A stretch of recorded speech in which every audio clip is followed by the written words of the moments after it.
खंड 2 उत्तर की शब्द सीमा 60 अंक 4 प्रश्न 9 जैविक कीटनाशक के लाभ एवं दुष्परिणाम लिखिए। उत्तर लाभ जैविक कीटनाशक का कोई भी अंश अवशेष नहीं रहता है जिसके कारण इन्हें स्थितिकी मित्र के रूप में जाना जाता है। ये केवल लक्षित कीटों एवं बीमारियों को नष्ट करते हैं। इनके प्रयोग में कीटों के जैविक प्रभाव में कोई परिवर्तन नहीं होता है जिनमें फसलों के नुकसान कम होता है। इनके प्रयोग के तंतु बाद ही फसलों को काटा जा सकता है। हानि ये रासायनिक कीटनाशकों के अपेक्षाकृत कम समय के लिए प्रभावी होते हैं जिसके कारण इनका प्रयोग अधिक मात्रा में करना पड़ता है। ये कीटनाशक स्वयं को नुकसान नहीं पहुंचाते हैं परंतु दूसरे सूक्ष्म जीवों को नुकसान पहुंचाने के लिए अनुकूल वातावरण तैयार कर देते हैं।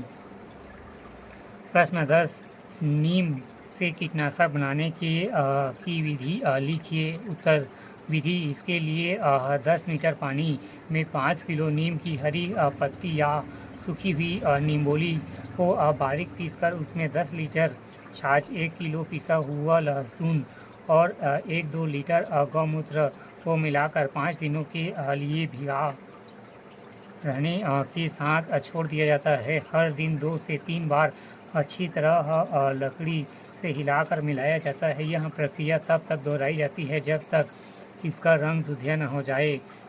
निम्बोली के प्रयोग में इसका पश्चात 5वें दिन इसे कपड़े की सहायता से अच्छी तरह छान लिया जाता है। घोल में 200 मिली साबुन या 80 मिली टिपोल मिलाकर फसलों पर छिड़काव किया जाता है। यही नीम से कीटनाशक बनाने की विधि है।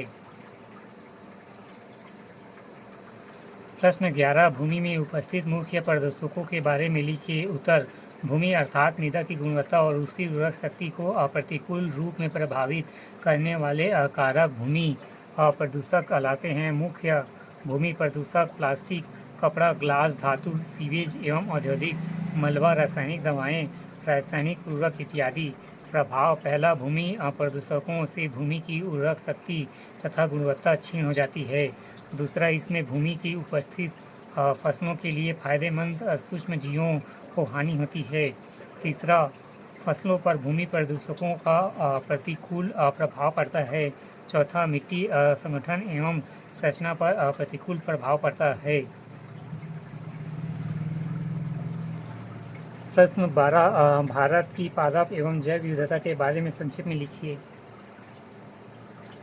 उत्तर पृथ्वी की सतह पर 2.5% पर विश्व के 7% से अधिक जैव विविधता है। भारत विश्व में पादप प्रजातियों की विविधता की दृष्टि से जैव विविधता संपन्न देश है।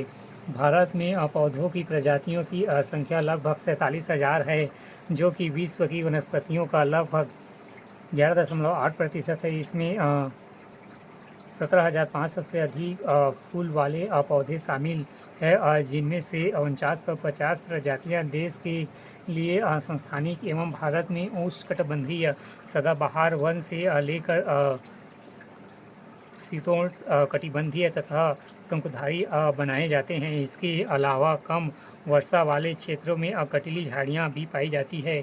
उदाहरण हिमालय हॉटस्पॉट में ब्यूटोमेसिया स्टेकिया यूरेसिया पौधे।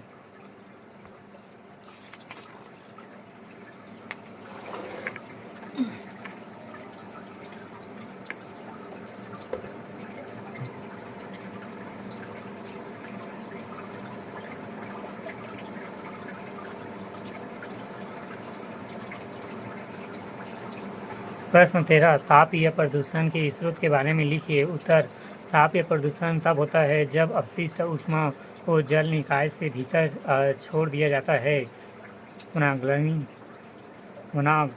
वनाग्नि व ज्वालामुखी जैसे प्राकृतिक घटनाएं भी तापीय प्रदूषण के लिए जिम्मेदार है। तापीय प्रदूषण के प्रमुख स्रोत परमाणु ऊर्जा संयंत्र, कोयला दहन व बिजली संयंत्र, औद्योगिक इलाकों के वनोन्मूलन, मृदा अपरदन, रासायनिक संयंत्र, शीतलन हेतु जल का प्रयोग, पेट्रोलियम स्रोत कारखाने, वाष्प जनरेटरों का गर्म जल।